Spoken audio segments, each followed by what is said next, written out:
She jumped into the arms of a wrong man at the airport, not knowing he was a millionaire who would fall in love with. Airport security materialized as if summoned by the tension.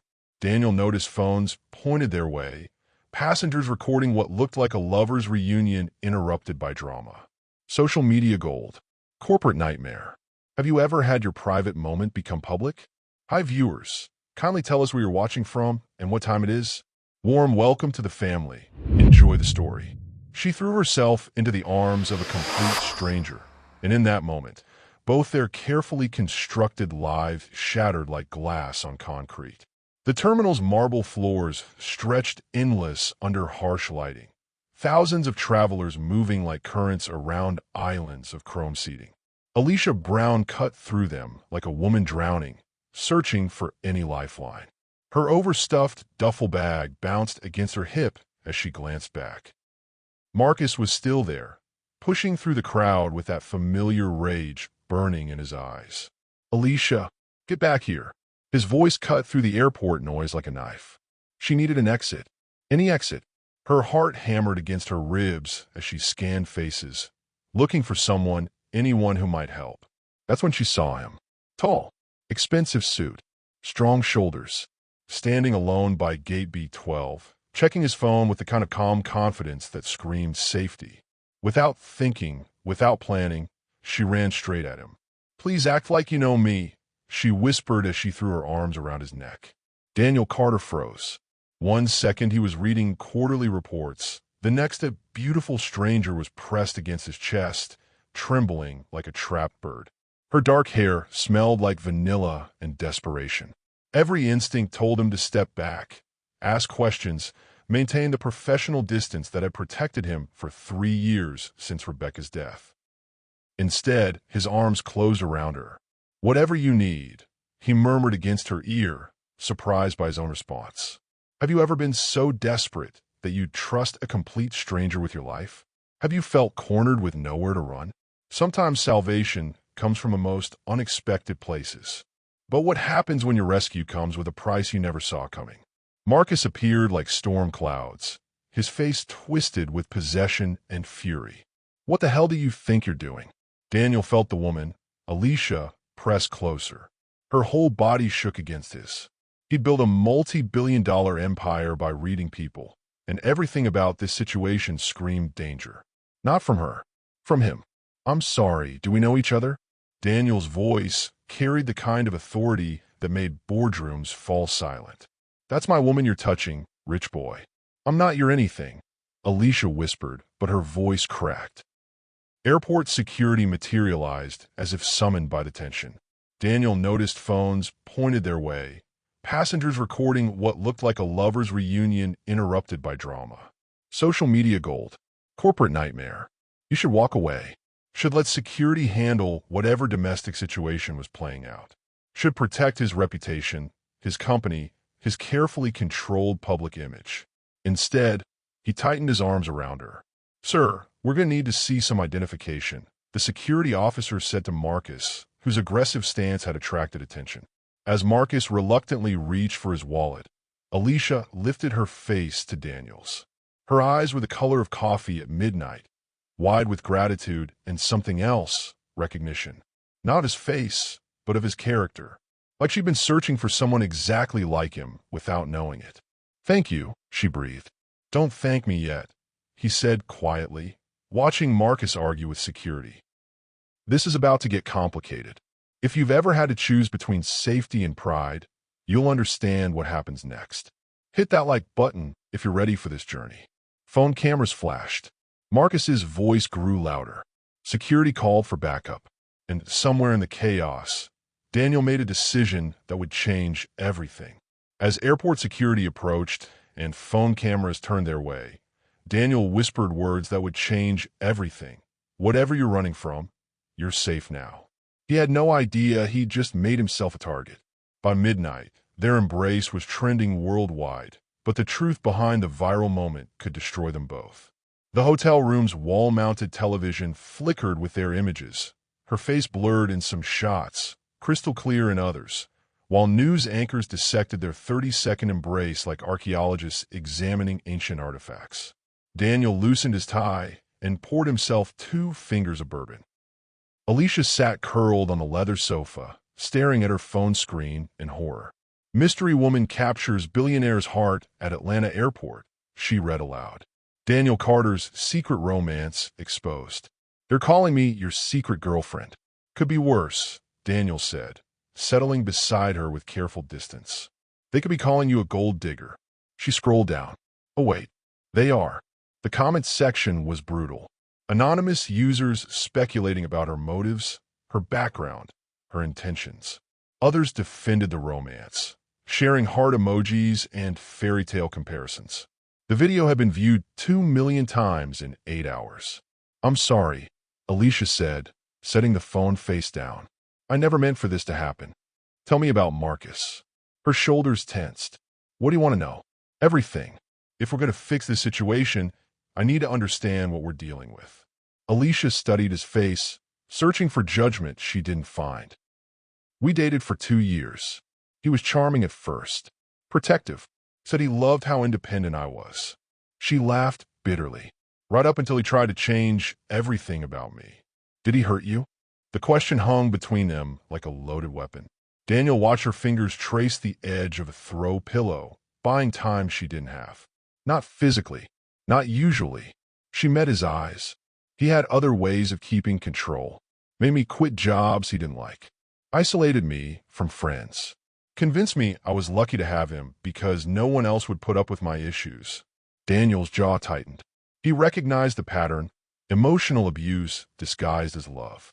His sister had lived through similar hell before she found the strength to leave. So you ran. I saved every penny for 6 months.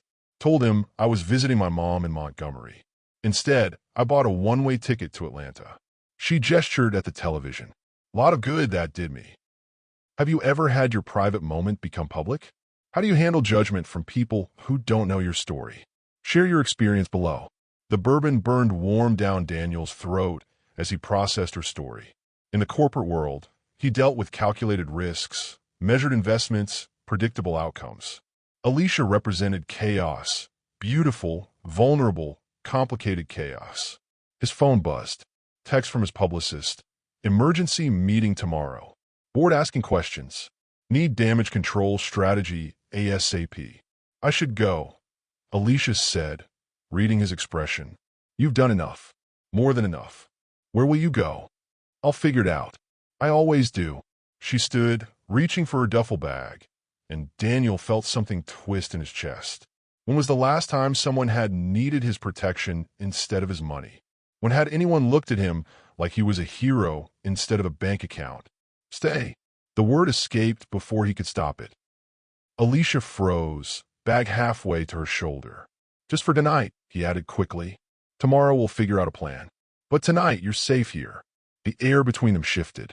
Hotel room intimacy, soft lighting, rumpled beds, the scent of her vanilla shampoo mixing with his cologne.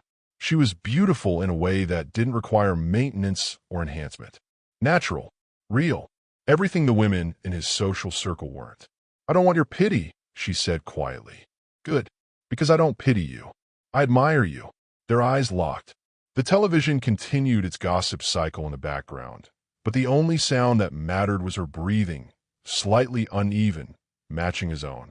Subscribe if you want to see how they navigate this storm together. She set the bag down. The knock on the hotel door came at 2 a.m.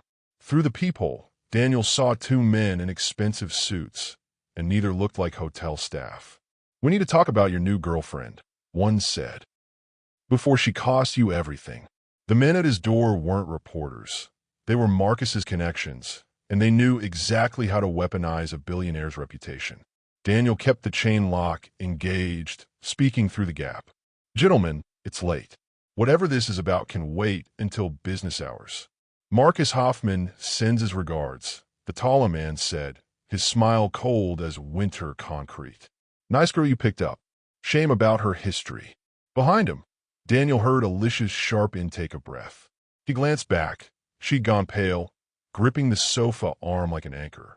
You have 30 seconds to explain what you want. Then I'm calling security. Smart, man. Successful businessman like you doesn't get where he is by making stupid decisions. The man held up a manila envelope. But love makes fools of us all, doesn't it? What's in the envelope? Insurance policy. See, our mutual friend Marcus, he's got connections. Friends in interesting places. Photography friends. Friends with access to medical records, employment history, family background. The man's smile widened. Amazing what people will pay for the right kind of information about a billionaire's new lady friend. Alicia stood slowly, moving to Daniel's side. What do you want? Simple transaction. You come home with us tonight, have a conversation with Marcus, work things out like adults. The envelope disappears. Everyone wins. And if she refuses? Daniel asked. Well, tomorrow's news cycle gets very interesting. Front page material. Daniel Carter's mystery woman. The truth about her past. Patients don't usually like discovering their nurses have certain complications in their background. Daniel's blood went cold. Not because of threats to his reputation. He'd weathered corporate storms before. But the way Alicia had gone completely still beside him, the way her breathing had changed, told him these men had found something that could destroy her life. I'll go, she whispered. Like hell you will. She turned to him, eyes bright with unshed tears. Daniel, you don't understand. If they release whatever they have, then we deal with it. Together. The city lights of Atlanta spread below them like scattered diamonds on black velvet, beautiful and cold, while inside the penthouse, shadows gathered around truths neither wanted to face. Together, she laughed, but there was no humor in it. You've known me for 12 hours. You don't owe me anything. Maybe not, but I'm not the kind of man who hands women over to thugs at 2 a.m. Through the door crack, the second man spoke for the first time. Mr. Carter, be reasonable. Your board meeting is Thursday. Stock prices are already fluctuating based on tonight's social media attention. How do you think shareholders will react when they learn about your girlfriend's psychiatric holds? Her medication history? The real reason she lost her last 3 jobs? Alicia's face crumpled. Daniel felt rage build in his chest like molten steel. What would you do if protecting someone you cared about meant walking away? Have you ever made that impossible choice? Here's my counteroffer, Daniel said, his voice dropping to the tone that made competitors nervous. You have 10 seconds to walk away from my door before I make some calls of my own. I guarantee my connections are more interesting than yours. Mr. Carter, 8 seconds. 7. 6. The men exchanged glances. Daniel's reputation for ruthless business tactics wasn't exaggerated. This isn't over, the tall man said, sliding the envelope under the door. Consider this a preview. Marcus isn't going anywhere. Footsteps retreated down the hallway. Daniel waited until he heard the elevator doors close before releasing the chain lock and picking up the envelope. Don't, Alicia said quickly. Please, just don't.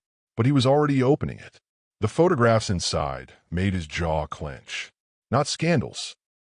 Not secrets. Just a young woman at her most vulnerable, leaving a psychiatric facility, picking up medication at a pharmacy, crying in her car after what looked like a job interview. These aren't scandals, he said quietly. These are reasons to respect you more. You don't know what you're talking about. Depression medication, anxiety treatment, PTSD therapy. He set the photos aside. Alicia, half the executives of my company are on antidepressants. Seeking help isn't shameful. It's smart. Drop a heart in the comments if you believe love is worth fighting for. She was crying now, tears streaming down her face. You still don't understand. It's not just the medication. It's why I needed it. What Marcus did. How he. Her voice broke. Daniel moved closer, careful not to corner her. Tell me. He isolated me from everyone. Made me believe I was crazy for questioning his lies. When I finally tried to leave the first time, he convinced everyone I was having a breakdown. Had me committed for 72 hours for my own safety. She wiped her eyes with shaking hands. The second time I tried to leave, he got me fired by telling my supervisors I was unstable. 3 different jobs. The pieces clicked together in Daniel's mind. Psychological warfare designed to destroy her confidence, her independence, her ability to escape. That's not mental illness, Alicia. That's survival. She looked up at him, searching his face for judgment that wasn't there. The space between them charged with electricity, her vulnerability, his protection, the growing awareness that what had started as a chance encounter was becoming something neither had planned. "Why are you helping me?" she whispered. "Because you're worth helping. Because he's wrong about you. Because—" He stopped, recognizing the dangerous territory his thoughts were entering.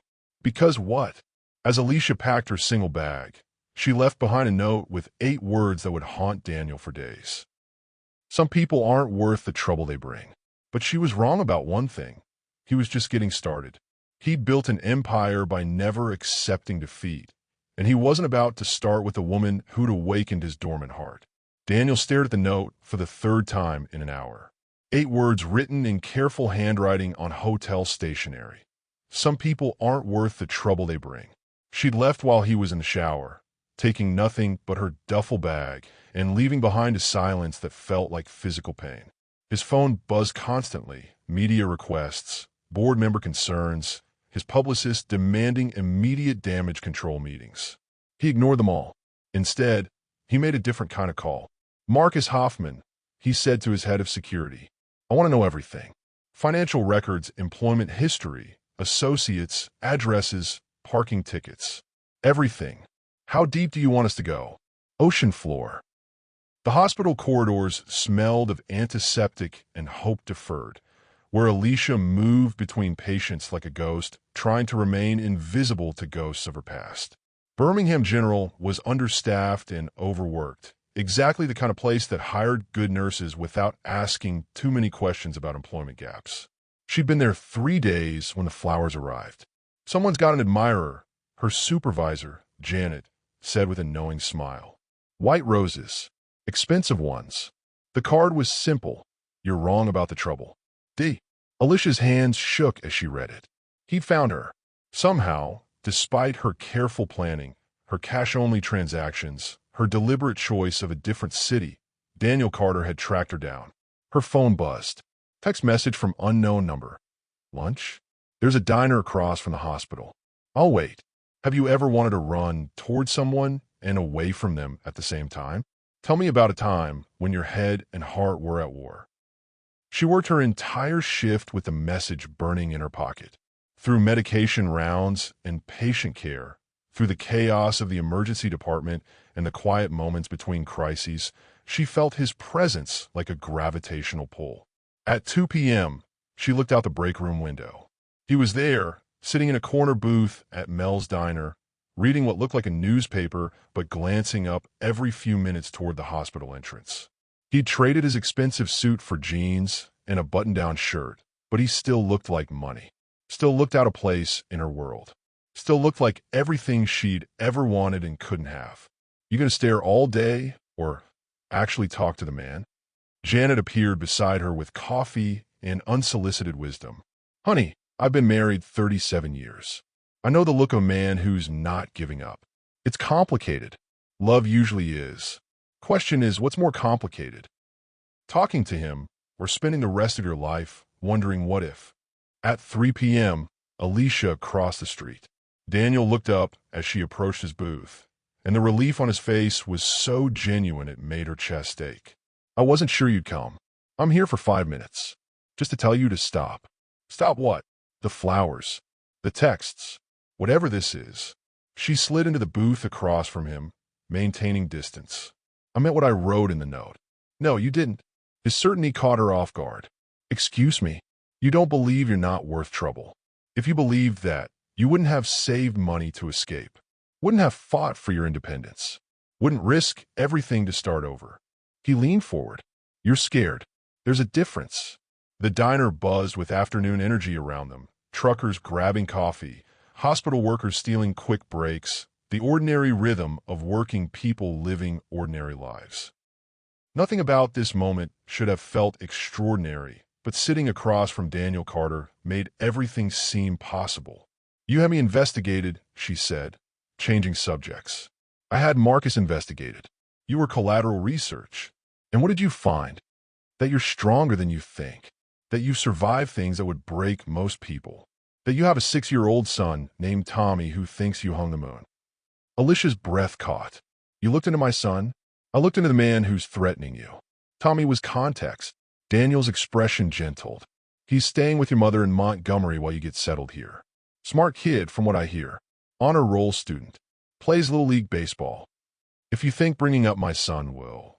I think your son is the reason you're the strongest woman I've ever met. I think he's lucky to have you as his mother. And I think Marcus Hoffman is a dead man if he ever threatens either of you again. The words hung between them like a promise and a threat combined. Alicia studied his face, looking for manipulation, for angle, for the catch that always came with men who seemed too good to be true. Instead, she found something that terrified her more than any threat. Absolute sincerity. Like this video if you think Daniel should respect her choice or if you think you should fight for her. What do you want from me? She asked quietly. Dinner. Conversation. The chance to prove that not every man who says he wants to help you has hidden motives. And if I say no, then I respect that. But I don't walk away. I don't abandon you to handle Marcus alone. Whether you like it or not, I'm invested in your safety now. She looked out the window, toward the hospital, toward the life she was trying to build from nothing. I can't afford complications. I'm not asking you to afford anything. I'm asking you to let me help. Help with what exactly? With everything. With Marcus. With building the life you want. With making sure Tommy never has to worry about his mother's safety again. The text message arrived during her night shift. He's at Tommy's school, asking questions. Her hands shook as she read it. Marcus had found her son, but so had Daniel. The question was, which one would reach Tommy first? When two powerful men converge on a 6-year-old's playground, only one is there to protect, but the other knows exactly which buttons to push. The elementary school playground buzzed with afternoon energy, children's laughter mixing with parent conversations, while two men stood at opposite ends like gunslingers in a modern western. Daniel Carter leaned against a maple tree, watching kids stream out of Montgomery Elementary, while keeping one eye on the parking lot. Marcus Hoffman sat in a black sedan, engine running, waiting like a predator. Tommy Brown appeared in the doorway with his backpack bouncing, scanning the pickup area for his grandmother's familiar Honda. At 6 years old, he had his mother's dark eyes and serious expression, but his smile was pure sunshine when he spotted familiar faces. Daniel's chest tightened. He'd seen photos, but meeting Alicia's son in person was different. This small person represented everything she was fighting for, everything Marcus was using as leverage. Tommy, Marcus called from his car window. Hey, buddy, remember me? Your mom's friend. The boy stopped walking, confusion creasing his features. Daniel straightened, every protective instinct firing. I don't think Mom wants me to talk to you, Tommy said with the careful politeness children learned when adults made them uncomfortable. Sure she does. In fact, she sent me to pick you up today. Your grandma's running late. Daniel moved closer, pulling out his phone. He promised Alicia he wouldn't interfere unless Tommy was in immediate danger, but that promise was about to break. Where's Grandma Ruth? Tommy asked, backing toward the school entrance. She's fine, just busy. Come on, get in the car. Your mom's waiting. That was the lie that broke Daniel's restraint. He crossed the playground in long strides, drawing attention from other parents and teachers. Tommy? Daniel called out. Your mom asked me to make sure you got home safe. The boy looked between the two men, clearly confused. Who are you? Daniel. Your mom and I are friends. He knelt to Tommy's eye level, making himself less intimidating. She's working at the hospital in Birmingham, right? She's worried about you. How do you protect your children from your past mistakes? What would you sacrifice to keep them safe? Marcus got out his car, his friendly mask slipping. Hey, this is a private conversation. Move along. Actually, this is a public school, and I'm not going anywhere. Daniel stood, positioning himself between Marcus and Tommy, especially when strange men are trying to convince children to get in cars without proper authorization. A teacher appeared, Mrs. Henderson, according to her name tag. Is there a problem here? Tommy, where's your grandmother? I don't know, Tommy said, his voice smaller now. This man says Mom sent him, but this other man says the same thing. Mrs. Henderson's expression sharpened. School policy was crystal clear about custody situations. I'm going to need to see identification from both of you, and we'll need to call Tommy's emergency contacts. That's not necessary, Marcus said, his charm turning on like a switch. I'm Tommy's father. We're going through a custody situation, that's all. Sometimes my ex-wife gets confused about pickup schedules. Daniel felt ice in his veins. The lie was smooth, practiced, designed to make school staff want to avoid getting involved in family drama. You're not my dad, Tommy said clearly. My dad doesn't live with us. It's complicated, buddy. Sometimes adults. His name is Marcus Hoffman, Daniel interrupted, handing Mrs. Henderson his business card. I'm Daniel Carter. Tommy's mother, Alicia Brown, is currently working at Birmingham General Hospital. She'll confirm that I have her permission to ensure Tommy's safety. Mrs. Henderson looked between them, then at Tommy's increasingly worried face. We're calling the police. That won't be necessary, Marcus said, backing toward his car. Clearly there's been some confusion. I'll sort this out with Alicia later. No, Daniel said firmly. You won't, because you're going to stay away from this child and his mother, where you're going to discover exactly how unforgiving a man with unlimited resources can be. Marcus paused, his mask slipping completely. Careful, rich boy. You don't know who you're messing with. Try me. The staring contest lasted 10 seconds that felt like 10 minutes. Finally, Marcus got back in his sedan and drove away, but not before rolling down his window. This isn't over, Tommy. Tell your mom I'll be seeing her soon. Comment below if you think Alicia should trust Daniel with her son's safety. After the police took statements and school officials verified Daniel's story with Alicia, Grandma Ruth arrived in a panic. She was a woman in her 60s with silver hair and Alicia's same determined chin, but her hands shook as she hugged Tommy. I was stuck in traffic for my doctor's appointment, she explained. My phone died, and I couldn't call the school to let them know I'd be late. It's okay, Grandma. Mr. Daniel made sure I was safe. Ruth studied Daniel with the protective instinct of a woman who'd raised daughters in a dangerous world. You're the man from the news. The one who helped Alicia in Atlanta. Yes, ma'am. Are your intentions toward my daughter honorable? The question hung in the afternoon air like a challenge. Daniel looked at Tommy, who was listening with the intense, focused children brought to adult conversations they didn't fully understand. I hope to earn the right to have intentions, Daniel said carefully. Right now, I just want to make sure they're both safe. Ruth nodded slowly. Tommy, go get your baseball glove from the car. We'll stop at the park on the way home. When the boy was out of earshot, she turned back to Daniel. Alicia's been hurt before. Bad. She doesn't trust easy, and she doesn't need someone who's going to disappear when things get complicated. I'm not going anywhere. Rich men say that a lot, until their lawyers tell them poor women are expensive problems. Daniel pulled out his phone, showing her a text he'd sent to his legal team an hour earlier. Full restraining order against Marcus Hoffman. Custody protection for Tommy Brown. Cost is irrelevant. Ruth read the message, her expression softening. What do you want from her? A chance. That's all. Just a chance to prove that not every man who says he cares actually means it. As Tommy hugged Daniel goodbye, he whispered something that made the millionaire's chest tighten. Are you going to make mommy cry like the other man did? The weight of that innocent question would change everything about Daniel's approach to winning her heart. Sometimes the path to a woman's heart runs through a 6-year-old's trust, and Daniel was about to learn what it meant to be worthy of both. The Birmingham park came alive with autumn colors, leaves crunching under small sneakers while adult hearts learned new rhythms of trust and hope. Daniel pushed Tommy on the swings while Alicia watched from a picnic table, her coffee growing cold as she studied this impossible scene. 3 weeks had passed since the school incident. 3 weeks of careful phone calls, supervised visits, and Daniel proving he meant every promise he'd made. He'd rented a house 20 minutes from the hospital, not a mansion, just a normal 3-bedroom place where Tommy could ride bikes in the driveway and Alicia could pretend this wasn't the strangest courtship in history. Higher, Tommy shouted, his laughter cutting through the October air. Any higher and your mom's going to have my head, Daniel called back, but he gave the swing another push. Alicia smiled despite her attempts to stay guarded. Watching Daniel with Tommy was like watching puzzle pieces click together in ways she'd never expected. He didn't try to buy her son's affection with expensive toys or fancy restaurants. Instead, he showed up. Every Saturday morning for 3 weeks, he showed up with coffee for her and endless patience for Tommy's questions. "Mr. Daniel, do you have kids?" Tommy asked, dragging his feet to slow the swing.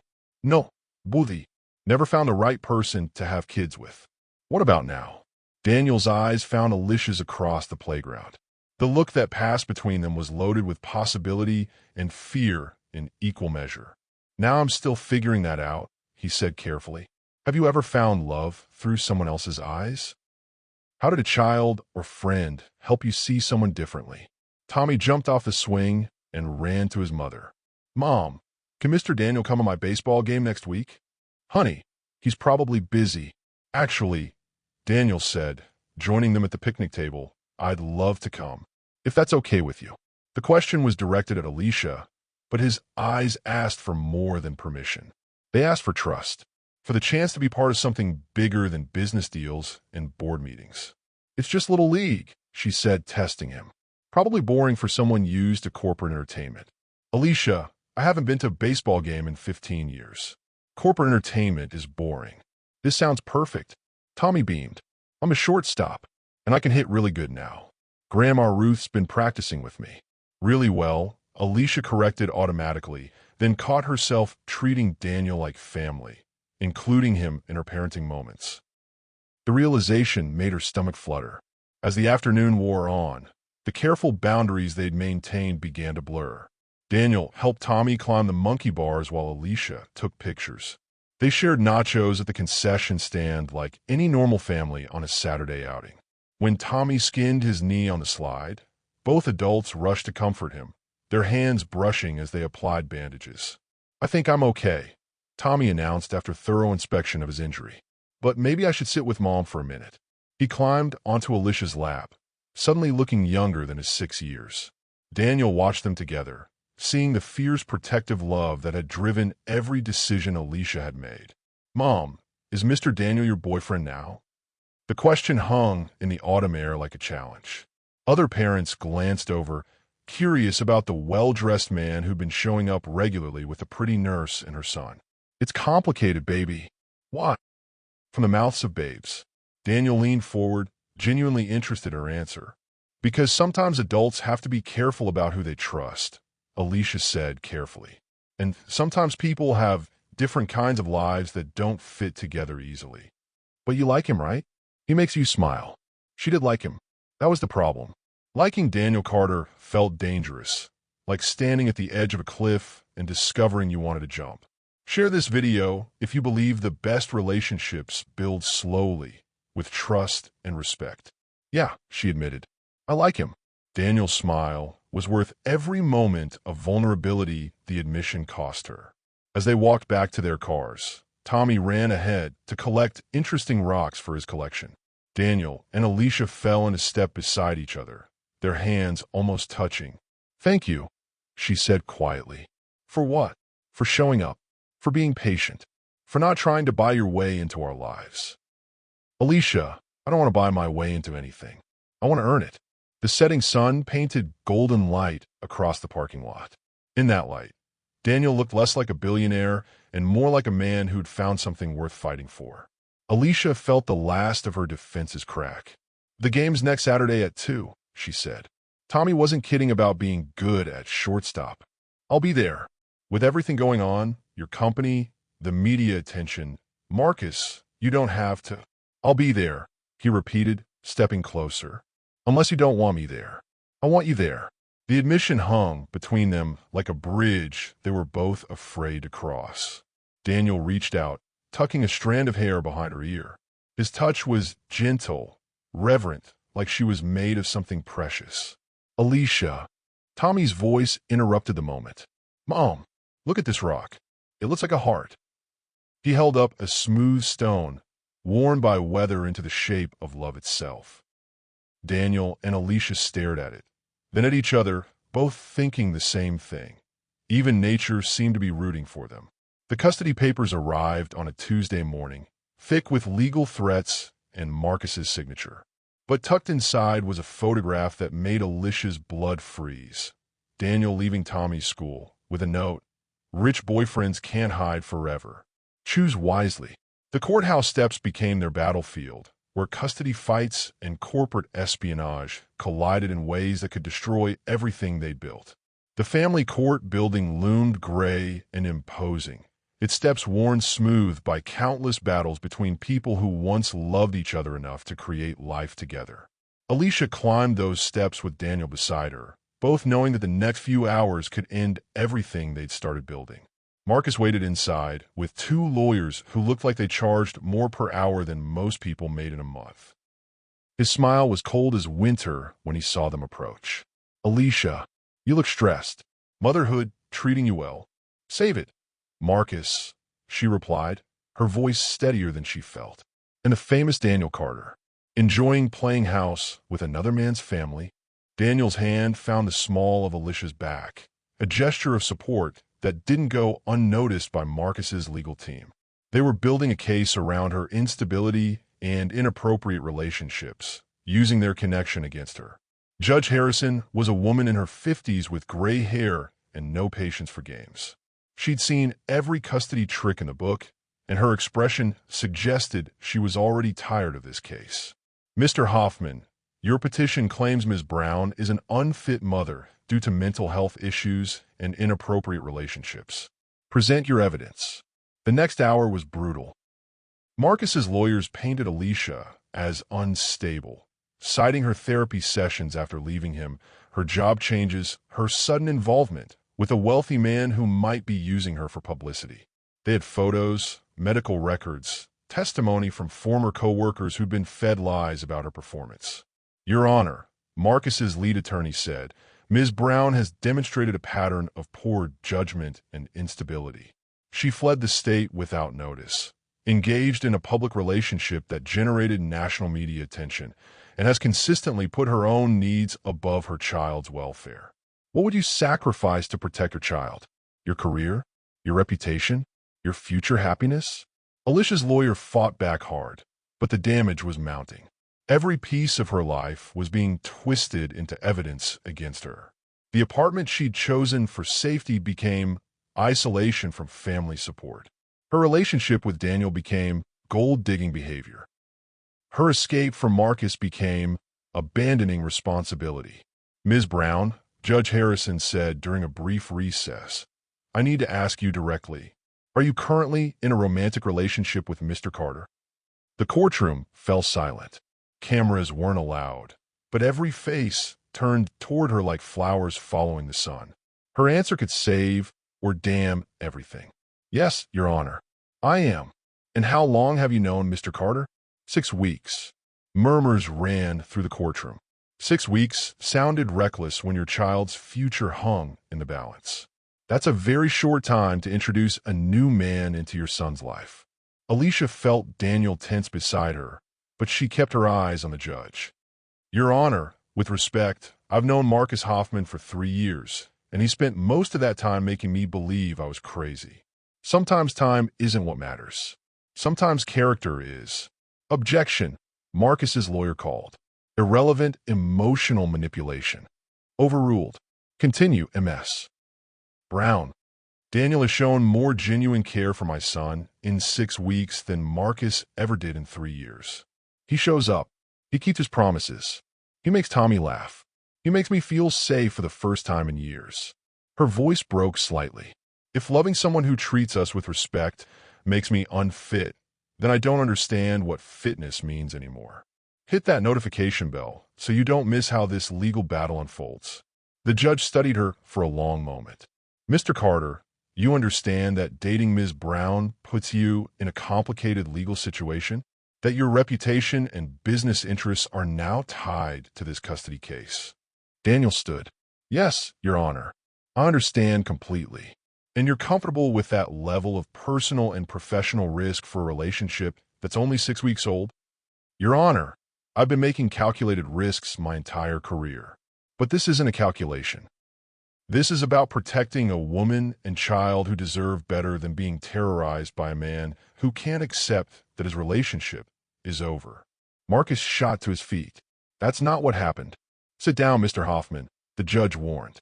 Your Honor, Daniel continued, I have resources that most people don't. If I can use those resources to ensure Tommy Brown grows up safe and loved, then every professional risk is worth it. Some things matter more than money. The judge made notes. I'm ordering a 2-week recess for a full custody evaluation. During this time, Tommy will remain in his current living situation with his grandmother. Both parents will undergo psychological evaluation. Ms. Brown, I strongly advise you to consider how your choices affect your son's welfare. As the gavel fell, Alicia felt the world shift beneath her feet. 2 weeks of uncertainty. 2 weeks of Marcus's lawyers digging deeper into her life. 2 weeks of wondering if fighting for love would cost her everything that mattered. Outside the courthouse, reporters waited like vultures. Daniel's security team created a path to their car, but the questions followed them anyway. Mr. Carter, is this relationship worth risking your business empire?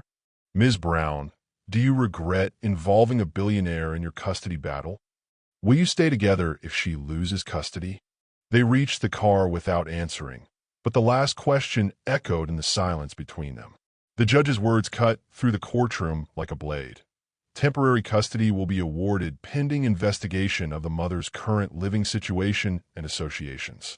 As Tommy reached for her, Alicia realized the price of love might be losing the most important person in her life. She'd lost her son to keep him safe, but safety felt like slowly dying when the people you love most are out of reach.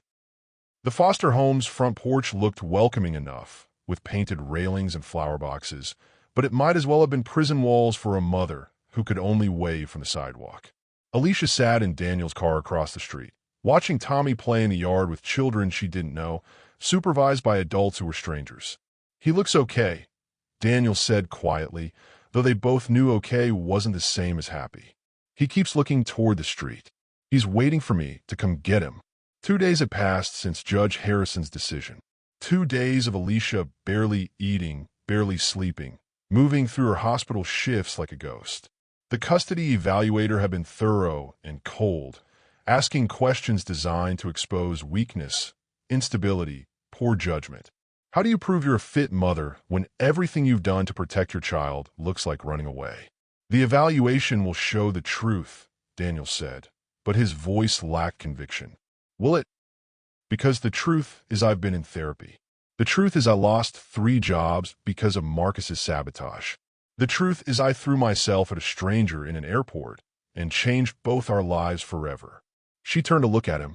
Maybe I'm unstable. Maybe they're right. Stop. The command was sharp enough to cut through her self-doubt. Daniel turned in the driver's seat, his eyes fierce with certainty she didn't feel. You are the strongest woman I've ever met. You survived psychological abuse that would have broken most people. You saved money while being controlled and manipulated.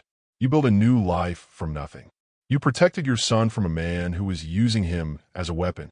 He reached for her hand. That's not instability, Alicia. That's heroism. Have you ever felt powerless in the face of a broken system? How do you find strength when everything seems impossible? Her phone buzzed. Text from an unknown number. Coffee? We need to talk. Marcus. Daniel saw the message over her shoulder. Absolutely not. Maybe I should hear what he has to say. Maybe there's a way to end this without destroying Tommy's life. The way to end this is through the legal system, not by giving him another opportunity to manipulate you. But Alicia was already typing back. When and where? The diner was the same one where she'd first agreed to let Daniel into her life 6 weeks earlier. Marcus sat in a corner booth, looking like a man who held all the winning cards. His smile was warm and familiar, the same charm that had hooked her 3 years ago. You look tired, babe. This whole thing is wearing on you. Don't call me babe. Say what you want to say. He slid a document across the table. Withdrawal of custody petition. I drop everything. Tommy comes home to you. Life goes back to normal. Alicia stared at the papers, afraid to hope. What's the catch? Come home with me. Tonight. We work things out like adults. Like people who love each other. I don't love you, Marcus. But you loved me once. You can love me again. We were good together before you started listening to other people, before you let them convince you I was the problem. The manipulation was subtle, practiced, designed to make her question her own memories. This was how it always started. Reasonable requests, loving words, promises that things would be different this time. And if I refuse? His mask slipped just enough to show the anger underneath. Then we go back to court, and my lawyers are very good at their jobs. They found interesting information about your boyfriend's first wife, about the accident that killed her, about the insurance money. Alicia's blood went cold. What are you talking about? Rebecca Carter died in a car accident 3 years ago. Tragic. But accidents happen when people drive angry, when they've been fighting with their spouses about prenups and divorce settlements. Marcus leaned forward. Of course, the police cleared him. Rich men usually get cleared. But the court of public opinion? That's different. And custody judges don't like mothers who date men with questionable pasts. Comment if you think they should fight the system or work within it. The diner suddenly felt airless. Alicia gripped the edge of the table, fighting nausea. You're lying. Am I? Asked him about the fight they had that night. Asked him about the insurance money. Asked him why he was so eager to play knight in shining armor for a damsel in distress. Guilt makes men do stupid things. Even if that were true, it doesn't change what you did to me. What did I do exactly? Love you too much? Want to take care of you? Try to protect you from making bad decisions. His voice was soft, reasonable. Alicia, I never hurt you. I never hit you. I just wanted us to be happy. The gaslighting was masterful. For a moment, sitting in that booth with memories of their early days together, Alicia almost believed him. Almost forgot the nights spent walking on eggshells, the jobs lost to his jealousy, the friends who stopped calling because he made every social situation uncomfortable. Then she thought about Tommy playing in a stranger's yard, and clarity returned like cold water. I want you to withdraw the petition because it's the right thing to do. Because Tommy deserves better than being used as a weapon in your revenge fantasy. He deserves better than watching his mother parade strange men through his life. He deserves better than a father figure who sees him as property instead of person. Marcus's patience cracked completely. You think your billionaire boyfriend is going to stick around when things get messy? When the legal bills pile up and the media attention turns negative? Rich men don't date down, Alicia. They just play with women like you until they get bored. The words hit their target because they echoed her own deepest fears. But instead of breaking her, they sparked something harder, determination. Maybe you're right. Maybe Daniel will leave when things get complicated. But that's his choice to make, not yours. And either way, I'm not coming back to you. Ever. She stood to leave, and Marcus grabbed her wrist. Not hard enough to bruise, but firm enough to make his point. This doesn't end here. Yes, it does. The USB drive slid across the diner table like a loaded weapon. Everything you need to destroy Marcus is right there, the private investigator said. But using it might destroy you too. Question is, how far will you go to get her son back? When powerful men play dirty games, sometimes the only way to win is to change the rules entirely. The newsroom buzzed with breaking story energy, phones ringing and keyboards clicking as the narrative shifted from scandal to justice, from accusation to vindication. Daniel sat in his office, watching 3 different news channels report the same story. Marcus Hoffman arrested on multiple charges, including fraud and harassment. The USB drive had contained everything.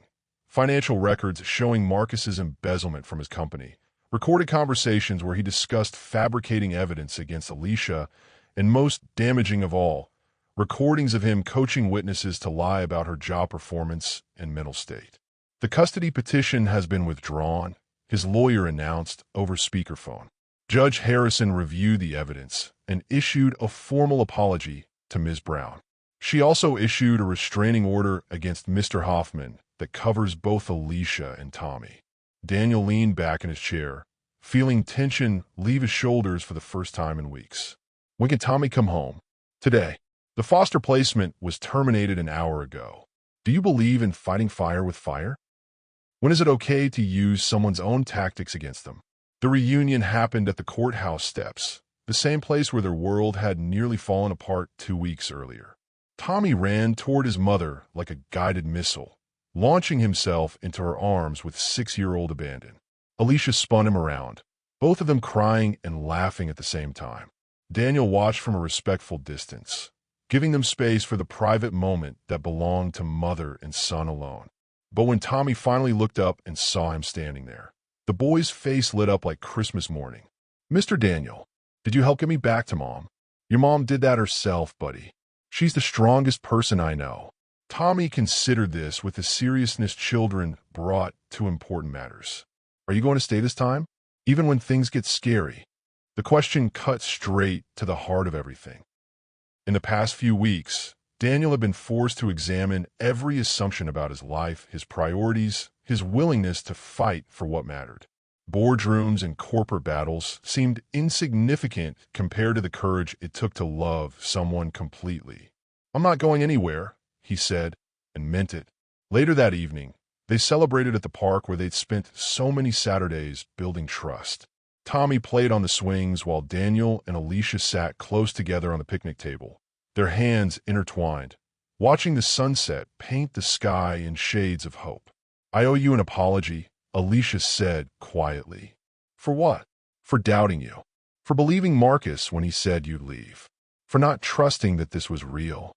Daniel lifted their joined hands to his lips, pressing a soft kiss to her knuckles. "You had every reason to doubt. I was a stranger who disrupted your life. The best disruption that ever happened to me." The words hung between them like a promise. 6 weeks ago, they'd been strangers colliding in an airport terminal. Now they felt like family. Messy, complicated, absolutely right family. Like if you're cheering for justice, subscribe if you want to see how love conquers all. "There's something I need to tell you," Daniel said. "About Rebecca. About what Marcus said in the diner." Alicia turned to face him fully. "You don't have to." "Yes, I do. Because we're not starting this relationship with secrets." The story came out slowly, carefully. Rebecca had been Daniel's college sweetheart, the woman he'd married young and loved imperfectly. Their marriage had struggled under the pressure of his growing business, her desire for children he wasn't ready for, his workaholic tendencies that left her feeling neglected. The night she died, we had a fight about starting a family. She wanted kids, and I kept saying we should wait until the business was more stable. She said I was using work as an excuse to avoid commitment. His voice grew quiet. She was right. What happened? She left angry, drove to her sister's house in the rain, lost control on a curve she'd driven 1,000 times before. He was quiet for a long moment. The police investigation showed it was an accident. Wet roads, excessive speed, bad timing. But I've spent 3 years wondering if she was driving angry because of our fight. Alicia studied his profile, seeing the guilt he'd carried like a stone in his chest. "Is that why you've been alone for 3 years? Because you blamed yourself?" I told myself I wasn't relationship material, that I was better at business than love, that some people weren't meant for happy endings. And now, he turned to meet her eyes, and she saw something there that took her breath away. Complete certainty mixed with vulnerability that came from choosing to trust again. Now I think some happy endings are worth fighting for, worth risking everything for, worth being brave enough to love imperfectly and hope it's enough. Their kiss was soft, tentative, full of promise and possibility. When they broke apart, Tommy was standing right next to them, having approached with the stealth children mastered when adults were being mushy. "Are you guys going to get married?" he asked with 6-year-old directness. Daniel and Alicia looked at each other, both thinking the same thing.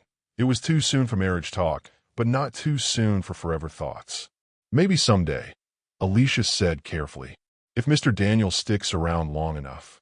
"I'm not going anywhere," Daniel repeated, this time looking at both of them. "Unless you want me to." "We don't," Tommy said firmly. "Right, Mom? Right." The call came at midnight. Tommy was missing from his foster placement. The note left on his bed contained just 4 words that made Daniel's blood run cold. "You should have stopped." A missing child turns lovers into a lethal team, where every second counts and every choice could be their last. Police cars lined the street like metallic sentinels, their red and blue lights painting emergency colors across worried faces gathered in the growing darkness. Daniel's house had become command central for the search, with FBI agents setting up communication equipment, while Alicia paced the living room like a caged animal. He's been gone for 6 hours, she said for the dozenth time, her voice cracking. 6 hours in the dark with that monster. We're going to find him, Agent Martinez said, but her professional calm did nothing to ease the panic radiating from every parent in the room. The kidnapping had been planned with military precision. Marcus had somehow evaded his court appearance, slipped past his probation officer, and disappeared into the kind of underground network that helped dangerous men vanish. The note left at the foster home was brief. You should have stopped. Now watch what happens when you push too far. Daniel stood at the window, phone pressed to his ear, coordinating with his security team. Money couldn't buy time, but it could buy resources, surveillance footage from traffic cameras, cell phone tower pings, facial recognition software that was probably illegal but definitely effective. Got something, his head of security reported. Marcus's phone pinged a tower near the old textile district about 4 hours ago. Since then, nothing. How would you handle the worst possible scenario? What gives you strength when hope seems lost? The textile district was 20 miles of abandoned warehouses and empty lots where Birmingham's manufacturing boom had died decades earlier. Perfect place to hide a kidnapped child. Perfect place for something terrible to happen. I'm going with you, Alicia announced when the tactical teams prepared to move out. Ma'am, that's not protocol. That's my son in there. I'm going. Agent Martinez started to object, but Daniel stepped forward. She knows Marcus better than any of us. She might be able to predict his behavior, talk him down. She goes with me in the command vehicle. The drive through empty streets felt endless. Alicia gripped Daniel's hand so tightly her knuckles went white, both of them staring out the window at warehouses that all looked the same in the darkness. What if we're too late? She whispered. We're not. How do you know? Because Marcus wants you to suffer. He wants you to watch, to feel helpless.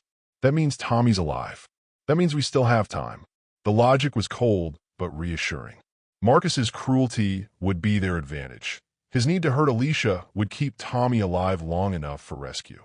There, Daniel pointed to a warehouse with a single light visible through high windows. That one. The command vehicle stopped 2 blocks away. SWAT teams deployed like shadows, surrounding the building with practiced efficiency. Daniel and Alicia waited in the mobile command center, listening to radio chatter that painted a picture in military codes and tactical updates.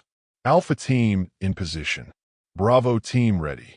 Thermal imaging shows 3 heat signatures. 1 small, 2 adult-sized. Movement in the northeast corner. Then Tommy's voice cut through the static, faint but unmistakable. I want my mom. Alicia nearly broke from the vehicle, but Daniel held her back. They know where he is now. They'll get him out. Share this if you believe community support makes the difference in times of crisis.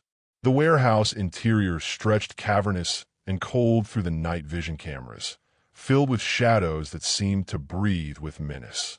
Marcus paced back and forth near some old machinery while Tommy sat tied to a chair, looking scared but defiant. Why are you doing this? Tommy asked with 6-year-old logic. Mom doesn't want to be your girlfriend anymore. You should just find a different girlfriend. Marcus laughed, but there was no humor in it. It's not that simple, kid. Your mom made some very bad choices. Now she has to fix them. She didn't make bad choices. She made you go away because you were mean. The tactical team had reached the building's entrance. Through thermal imaging, they could see Marcus growing more agitated, pulling out what looked like a gun. He's armed, came the radio report. Repeat, suspect is armed. Alicia's breath caught. 6 weeks ago, her biggest worry had been starting over in a new city. Now, she was listening to federal agents plan an assault to save her son from a man she'd once thought she loved. Negotiators going in, Agent Martinez announced. We tried to talk him out first. The negotiation lasted 20 minutes that felt like 20 hours. Marcus's demands were impossible. He wanted Alicia to come inside alone, wanted all charges dropped, wanted to disappear with both her and Tommy to start over somewhere new. Classic abuser fantasy where victims were possessions to be controlled. He's not going to surrender, Alicia said quietly. This was never about getting Tommy back.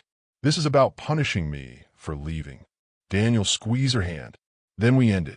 The final approach happened fast. Flashbang grenades shattered the night, followed by shouting and tactical commands. Through the chaos of radio chatter, one sound emerged clearly: Tommy calling for his mother. The abandoned warehouse stood silent against the night sky, but Tommy's bicycle lay overturned in the weeds outside. As SWAT teams surrounded the building, one sound cut through the tactical radio chatter: a child's voice calling for his mother. In the space between desperation and deliverance, three lives balanced on the edge of decisions that couldn't be undone. The warehouse interior stretched cavernous and cold, filled with shadows that seemed to breathe with menace, while outside, sirens wailed like a modern cavalry approaching. Marcus paced near rusted machinery, his gun waving erratically as sweat dripped down his face. Tommy sat tied to an old office chair, his eyes wide but determined. "You don't have to do this." The FBI negotiator's voice crackled through a bullhorn. "Let the boy go, and we can work something out." "Work something out?" Marcus laughed, the sound echoing off concrete walls. "Like they worked something out when they arrested me? When they destroyed my reputation? When they took away everything that mattered?" Through the command vehicle's monitors, Daniel and Alicia watched the thermal imaging show Marcus growing more unstable by the minute. His movements were jerky, unpredictable, the behavior of a man who'd run out of options and sanity in equal measure. "I want to talk to him," Alicia said suddenly. "Absolutely not," Agent Martinez replied. "Protocol doesn't allow." "Forget protocol. That's my son in there with a madman. Maybe I can reach whatever's left of the man I used to know." Daniel grabbed her arm. "Alicia, if you go in there. If I don't go in there, Tommy dies. Look at the monitors. Marcus is falling apart. In 5 minutes, this becomes a hostage situation with a dead hostage. What would you risk for someone else's child? How do you know when someone truly becomes family?" The negotiator tried for another 10 minutes, but Marcus's responses grew more aggressive, more disconnected from reality. When Tommy started crying, not from fear, but from a 6-year-old's exhaustion and confusion, something inside Marcus snapped completely. "Shut up. Stop crying. Your mother did this to you. She chose him over us." "That's enough," Alicia said, grabbing the radio from Agent Martinez. "Marcus, this is me. Let's talk." The warehouse fell silent except for the sound of Marcus's heavy breathing. "Alicia, you came. I'm here, but I need you to let Tommy go. This is between us, not him." "No, he stays. He needs to see what happens when people break their promises, when they choose strangers over family." Through the night vision cameras, they could see Tommy struggling against his restraints. But instead of panic, the boy showed remarkable courage. "Mr. Marcus," Tommy said, his young voice carrying clearly through the surveillance equipment, "you're scaring me. And Mom says people who scare kids aren't good people. I'm not trying to scare you, buddy. I'm trying to save your family." "This isn't saving. This is being mean." Mr. Daniel says mean people are just sad people who forgot how to ask for help. The wisdom of childhood cut through Marcus's delusions like sunlight through storm clouds. For a moment, his grip on the gun loosened, and something human flickered in his eyes. Your Mr. Daniel doesn't understand. He doesn't know what it's like to lose everything. To have the person you love most choose someone else. "But Mom never loved you," Tommy said with devastating honesty. "She told me. She said she thought she did, but it wasn't real love. Real love doesn't hurt people." Marcus raised the gun again, his face twisting with rage and heartbreak combined. "She's lying. She loved me. We were happy before he came along, before everyone turned her against me." Comment below if you think Daniel has earned his place in their family. The SWAT team prepared for final approach as Marcus's behavior became increasingly erratic. Through the radio, Alicia could hear her son trying to comfort a man who'd kidnapped him, the kind of pure heart that proved she'd raised him right despite everything they'd been through. "Marcus, please," she tried again. "You're right. I did love you once. But that was before you started hurting me. Before you made me afraid to have opinions, to work, to exist without your permission. I never hurt you. You did, in ways that don't leave bruises but cut just as deep. And now you're hurting Tommy. Is this really how you want our story to end?" The silence stretched for 30 seconds that felt like 30 years. When Marcus spoke again, his voice was different, smaller, more like the man she'd first met. I just wanted us to be a family. I wanted to take care of you both. Families don't hold each other hostage.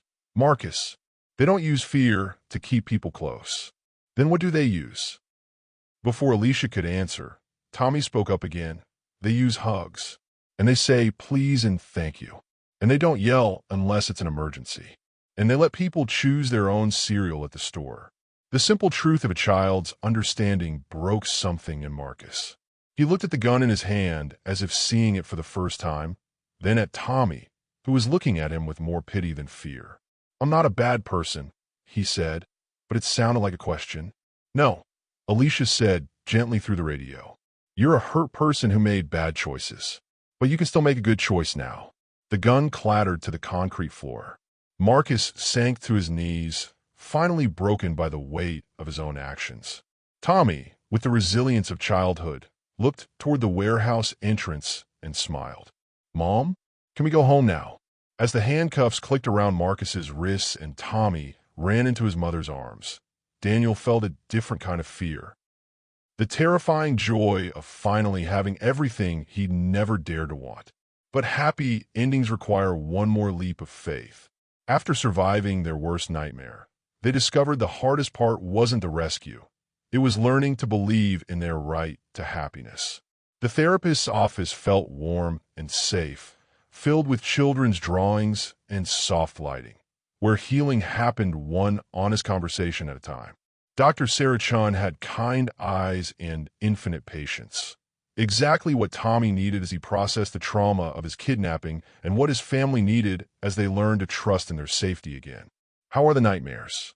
Dr. Chun asked during their third session together. Tommy swung his legs from the adult-sized chair, considering the question with the seriousness children brought to important matters.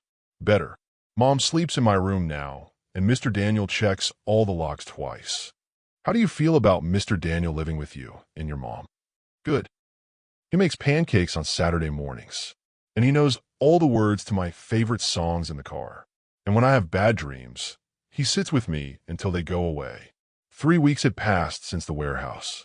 3 weeks of police interviews, therapy sessions, and the careful reconstruction of normal life. Daniel had moved into Alicia's apartment. Not because they planned it that way, but because none of them could bear to be separated after coming so close to losing everything. How do you rebuild after trauma? What does it mean to choose love after surviving fear?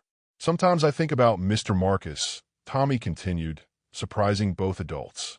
Not the scary parts. The beginning parts when he was nice sometimes. What do you think about? Dr. Chun asked gently. I think maybe he forgot how to be happy. Like when you're sad for so long, you forget what being happy feels like. Mom says some people need help remembering. Alicia squeezed Daniel's hand, both of them amazed by their son's capacity for forgiveness. The boy who'd been terrorized by Marcus still found room in his heart for compassion, a testament to the love that had shaped him. Dr. Chun, Tommy said suddenly, are Mom and Mr. Daniel going to get married? The question hung in the air like a challenge.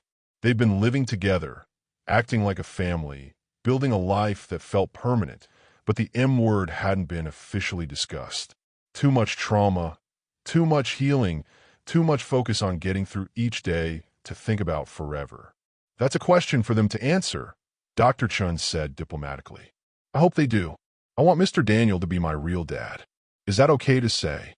Alicia's eyes filled with tears, the good kind this time. That's perfectly okay to say, baby. After the session, they drove to the park where everything had started. The place where Daniel had first pushed Tommy on swings and Alicia had first allowed herself to hope. The October afternoon was crisp and bright, perfect for the kind of conversation that changes everything. He's right, you know, Daniel said as they watched Tommy climb the monkey bars. About getting married. Alicia's heart skipped. Is that a proposal? It's a confession. I've been carrying a ring in my pocket for 2 weeks, waiting for the right moment. But every moment feels right, and none of them feel perfect enough. Share your own story of finding love after hardship in the comments below. Can I see it? He pulled out a small velvet box. opening it to reveal a ring that took her breath away. Not because it was expensive, though it clearly was, but because it was perfectly her. Simple, elegant, real. Daniel, before you say anything, I need you to know something. This isn't about rescuing you or being rescued. This isn't about drama or media attention or proving anything to anyone. He took her hands, ring box balanced between them. This is about waking up every morning grateful that you threw yourself into my arms in that airport. This is about wanting to spend the rest of my life earning the right to be Tommy's dad and your husband. Yes, yes, yes to everything. To marriage, to family, to forever, to waking up grateful. She laughed through happy tears. Yes to pancakes on Saturday mornings, and checking locks twice, and sitting through bad dreams together. The ring slid onto her finger like it had been made for that exact spot. Tommy appeared beside them with the supernatural timing children possessed during important adult moments. Did you ask her? He demanded of Daniel. I asked her. Did she say yes? She said yes. Tommy's whoop of joy echoed across the playground, attracting attention from other families who smiled at the obvious celebration happening under the autumn sky. Can we have a wedding with a bouncy house? Tommy asked, already planning. We can have whatever kind of wedding you want, Alicia promised. And can I call you Dad now? He asked Daniel. Daniel knelt to Tommy's eye level, his voice thick with emotion. I would be honored if you called me Dad. Dad, Tommy said, testing the word. Dad, I like it. It sounds right. When Daniel got down on one knee in Tommy's hospital room, the 6-year-old beat him to the most important question. Are you going to be my real dad now? The ring in Daniel's hand suddenly seemed less important than the answer in his heart. The proposal that mattered most came from 6-year-old lips, but the answer would bind 3 hearts forever. The small church overflowed with faces that had followed their journey. Hospital colleagues, former patients, business associates, and foster families who'd learned that love stories sometimes require a village to write their endings. Ruth sat in the front row, dabbing her eyes with tissues while trying to maintain the dignity of mother of the bride composure. I can't believe my baby's getting married, she whispered to Daniel's sister, Jessica, who'd flown in from Dallas for the wedding. I can't believe my brother found someone willing to put up with him, Jessica whispered back, earning a laugh from both women. The ceremony was simple, exactly what Alicia had always dreamed of before life got complicated. White flowers, soft music, and a 7-year-old ring bearer who took his job more seriously than most CEOs took board meetings. Tommy had insisted on wearing a bow tie that matched Daniel's, declaring himself the official son in the wedding program. You clean up nice, Daniel murmured as Alicia walked down the aisle in a dress that was elegant without being extravagant, beautiful without trying too hard. You too, Mr. Carter. You too. The vows were personal, written separately but somehow perfectly matched. Daniel spoke about airports and second chances, about learning that the best investments weren't measured in dollars but in moments of trust. Alicia talked about safety and courage, about the difference between being rescued and being seen. What makes a family real? Is it biology, law, or love? Share what family means to you. I promise to check the locks twice, Daniel said, making Tommy giggle from his spot beside them. I promise to let you make pancakes every Saturday, Alicia replied, earning approving nods from their son. I promise to never make you choose between loving me and loving yourself. I promise to never be afraid of letting you love us exactly as much as we love you. When they exchanged rings, Tommy insisted on being the one to announce, "You may now kiss the bride," shouting it with such enthusiasm that the entire congregation burst into applause before the pastor could make it official. The reception was held in Daniel's backyard, the house he'd bought thinking it was too big for one person, now perfectly sized for a family of 3. Fairy lights strung between oak trees created magic out of ordinary space, while a DJ played songs that made everyone from 7 to 70 want to dance. Mrs. Carter, Daniel said, pulling Alicia close for their first dance as husband and wife. I like the sound of that. Tommy Carter has a nice ring to it too. About that, Daniel's expression grew serious. I've started the adoption paperwork. If you're comfortable with it, I'd like to make it official. Legally, officially, permanently official. Alicia's eyes filled with happy tears for the dozenth time that day. He's going to be over the moon. What about his biological father? Tommy's biological father was a one-night mistake when I was 19 and stupid. He's never been in the picture, never wanted to be. Tommy's real father is the man who shows up, who stays, who loves him exactly as he is. Subscribe if you believe in second chances and love that conquers impossible odds. As the evening progressed, the celebration became less formal and more joyful. Business associates loosened their ties to play cornhole with hospital nurses. Tommy led a group of kids in an impromptu talent show that featured more enthusiasm than actual talent. Ruth and Jessica bonded over embarrassing stories about the bride and groom. Speech, someone called as the cake was served. Daniel stood, raising his champagne glass while Tommy climbed into Alicia's lap to better see the action. 6 months ago, I thought I knew what success looked like. Corner office, stock prices, quarterly reports. Then a beautiful woman threw herself into my arms in an airport terminal, and I discovered I'd been measuring all the wrong things.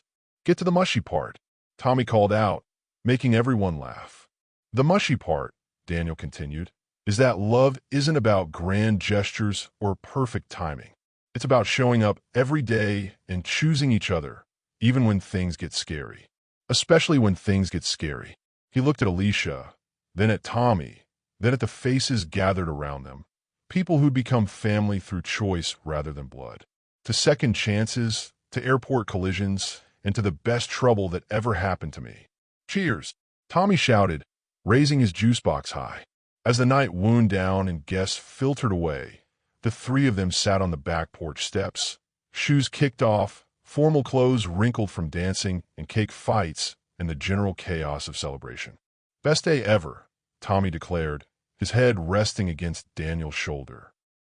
Better than Disney World? Alicia teased. Way better. Disney World doesn't have adoption papers. 6 months after the wedding, Alicia felt familiar symptoms she'd hoped to experience again. As she stared at the positive pregnancy test, she realized their love story was just beginning to write its next chapter. The family that survived everything together was about to grow, proving that some love stories are meant to multiply into legacies. The foundation office buzzed with purposeful energy, women's voices mixing with children's laughter as families found resources, safety, and hope in spaces that proved love could indeed change the world. The Alicia Carter Foundation for Family Safety had grown from Daniel's initial idea into something neither of them had imagined possible. Mrs. Carter, the director, called from across the busy reception area. The Henderson family is ready for their intake interview. Alicia looked up from the file she'd been reviewing, one hand instinctively moving to her still flat belly where new life grew in secret. Only she and Daniel knew about the pregnancy. They wanted to tell Tommy first, in their own time, in their own way. I'll be right there, Monica.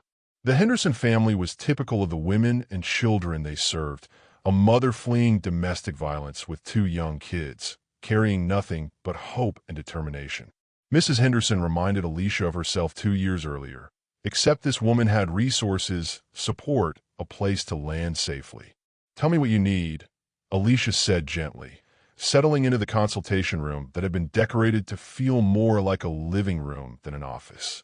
How do you turn your painful experiences into purpose for others? What legacy do you want to leave? Everything, Mrs. Henderson admitted with a laugh that held more tears than humor. Housing, job training, childcare, legal advice. I know it sounds like a lot. It sounds like survival. That's what we're here for. Over the next hour, they mapped out a plan.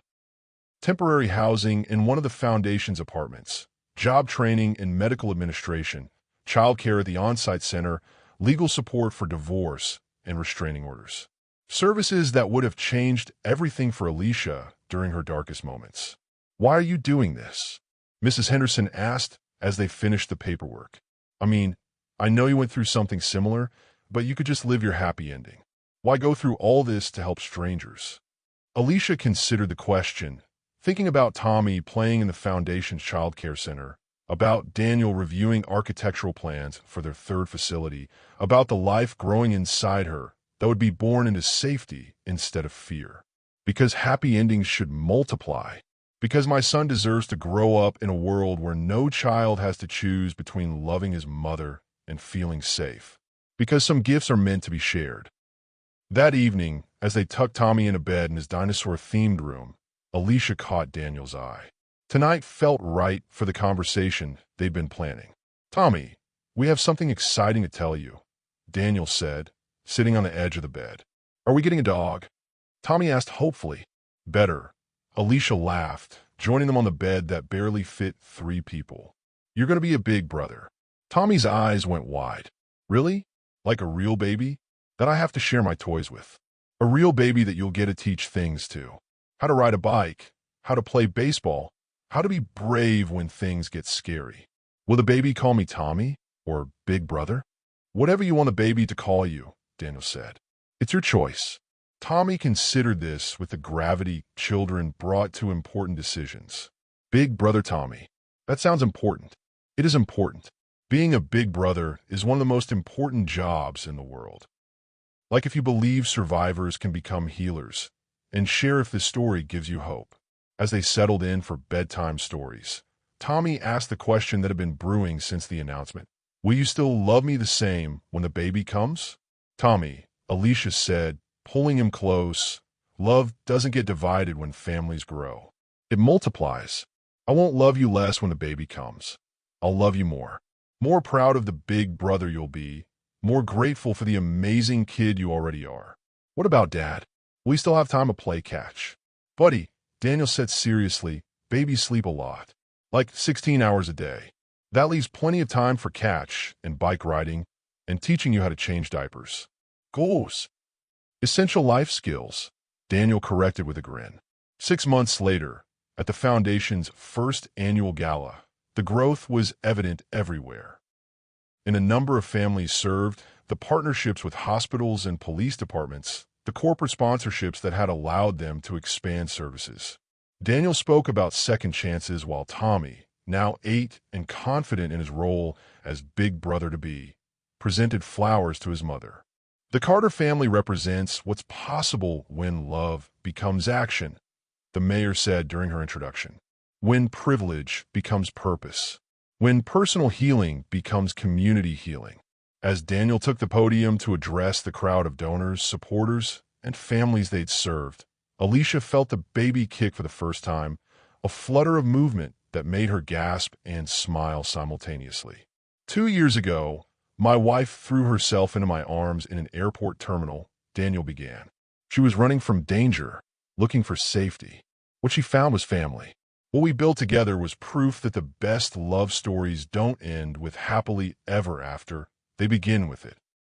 The applause was thunderous, but the sound that mattered most was Tommy's voice calling out, "That's my mom and dad," with pride that could be heard over the crowd. At the Foundation's first annual gala, as Daniel spoke about second chances and Tommy presented flowers to his mother, Alicia felt the baby kick for the first time.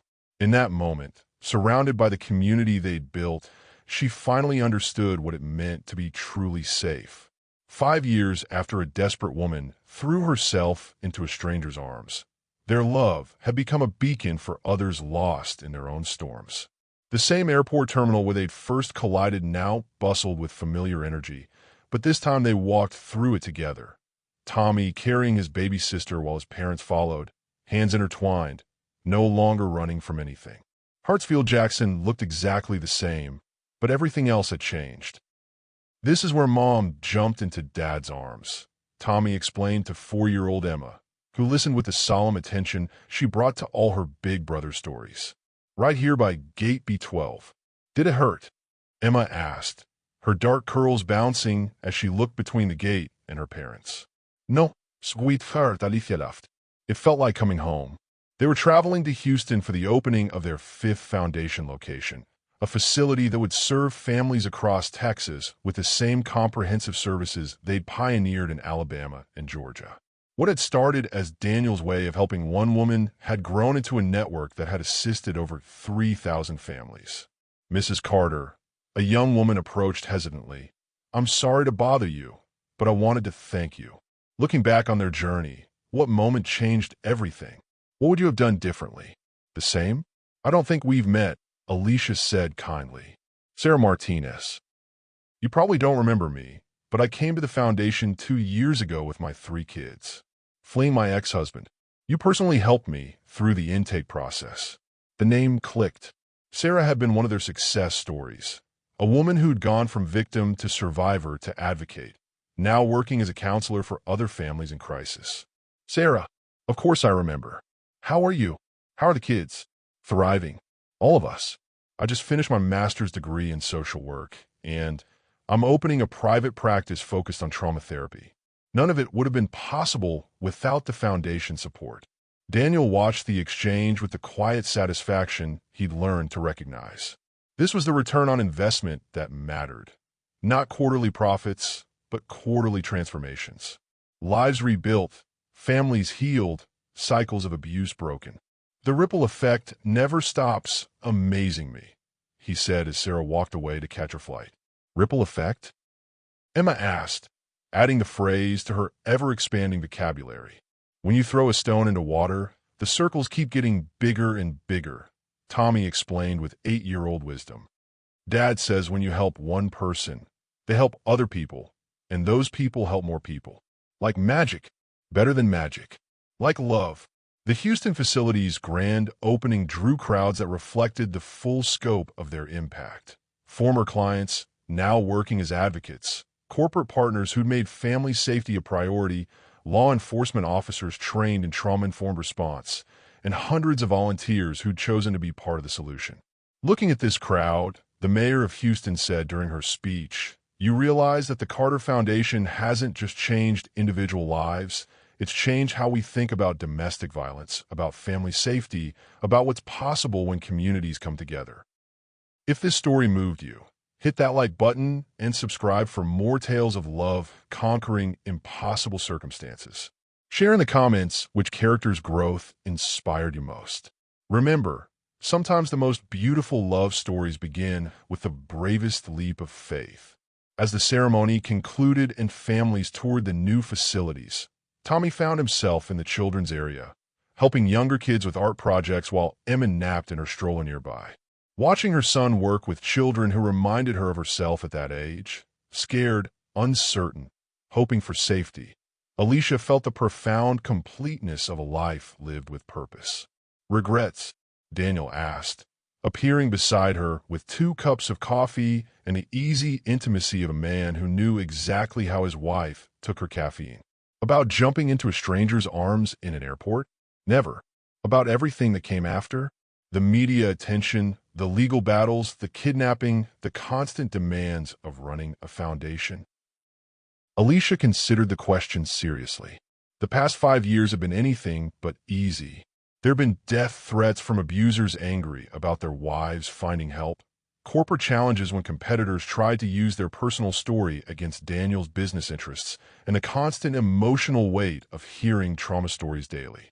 The only thing I regret, she said finally, is that it took me so long to believe I deserved happiness. That Tommy deserves safety.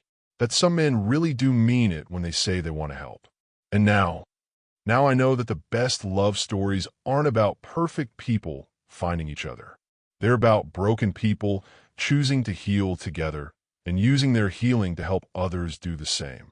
5 years later, when reporters asked Daniel what advice he'd give to other couples who met under unusual circumstances, he always said the same thing. Sometimes strangers aren't strangers at all. They're just a family you haven't met yet. And Alicia would add, holding Emma close while Tommy practiced his school presentation about family heroes nearby, the best love stories aren't about perfect people. They're about imperfect people who choose to become perfect for each other. Their foundation had grown beyond anything they'd imagined. Their family had expanded in ways that felt like miracles. Their love had deepened through trials that would have destroyed weaker connections. But the moment that started it all, a desperate woman throwing herself into a stranger's arms, remained the foundation of everything they built. Not because it was dramatic or romantic, but because it was real. Because in that split second of trust between strangers, 2 broken people had chosen hope over fear, connection over isolation, love over safety. And sometimes, when they walked through airports with their children, Alicia would glance at gate B12 and remember the woman who'd been so afraid, so alone, so certain that survival was the best she could hope for. That woman had been wrong about almost everything, but she'd been right about one thing. Sometimes the most beautiful love stories do begin with the bravest leap of faith. If this story touched your heart, hit that like button and subscribe for more stories that make you feel, think, and maybe even heal a little. Tell me in the comments what aspect of their journey resonated most with you. And remember, the most powerful love doesn't rescue you from your life. It recognizes the strength that's been there all along. Where are you watching from, and what time is it? Thank you for being part of our story family. Until next time, keep believing in second chances, keep fighting for love, and never underestimate the power of a single moment to change everything.